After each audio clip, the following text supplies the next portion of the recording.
તો દોસ્તો આપણે આજે એક મિની વ્લોગ નાનો એવો વ્લોગ બનાવવાનો છે અને એ વ્લોગમાં આપણે મારો શનિયાળો છે આ શનિયાળા વિશે થોડીક વાતચીત કરવાની છે કે આટલો સસ્તો શનિયાળો કોઈ લે અને આટલું બધું કામ આપે કે ન આપે.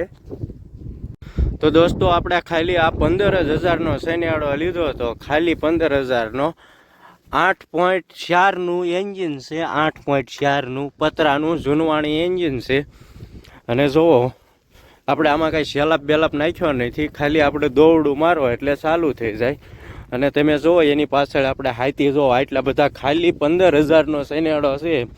જો 2 ઘોડા હાલે અને આ સાહણું પણ હારે હાલ્યું જાય ને આ ખેહી પણ જાય છે. તમે જુઓ ખાલી 15,000નો. અને ઘોડા બાંધવા માટે આપણે સિસ્ટમ ગોઠવી છે. જો આ નટ બોલ ખોલો એટલે આ અંદર વ્યૂ જાય એવું ફોલ્ડિંગ વાળી આપણે આમાં સિસ્ટમ જુગાડ ગોઠવ્યો હશે, એટલે આપણે પરમાનન્ટ આમનામ ને આમનામ રે, આને ક્યાંય બહાર ન કાઢવું પડે. અને જુઓ તમે આ 15,000ના શનિયાળામાં સાહણું અને ઘોડા બધું એક સાથે આક્યું હતું. ફક્ત 15,000નો શનિયાળો છે અને 15 વીઘા જમીન 25 વીઘા જમીન ફેરવે છે. તમે જોઈ શકો છો. જો આ સિંગ છે અને આ ઈજ શનિયાળે આકેલી છે. જુઓ ભાઈ એટલી પાંહ કરી દે છે, જુઓ એટલી પાંહ કરી આપે છે. અને મિત્રો આ શનિયાળામાં આપણે વાનનો ગેર છે, તમે જોઈ શકો છો.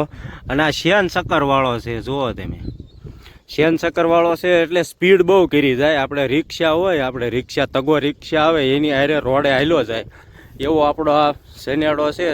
તો આ શનિયાળો તમને કેવો લાગ્યો અને આની કિંમત સાવ ઓછી છે 15,000.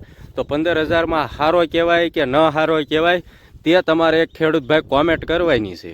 અને જો ભાઈ આ 22 નંબર મગફળી છે અને મગફળીમાં થોડો ક્યાંક હુકારો આવ્યો છે. તમારે આવ્યો છે કે નહીં? જે ભાઈઓ મગફળી વાવતા હોય એને ખબર હોય થોડો હુકારો આવ્યો છે. જોવો ભાઈ આ વ્યૂ જોવો તમે, કાંઈ ન ઘટે આપણી વાડી પાસે. અને હામો જે ઢોરો દેખાય ને, આ પવન સકો દેખાય છેલ્લો ને, અમારા વિસ્તારમાં હાવજ રહેશે. હાવજ એટલે સિંહ.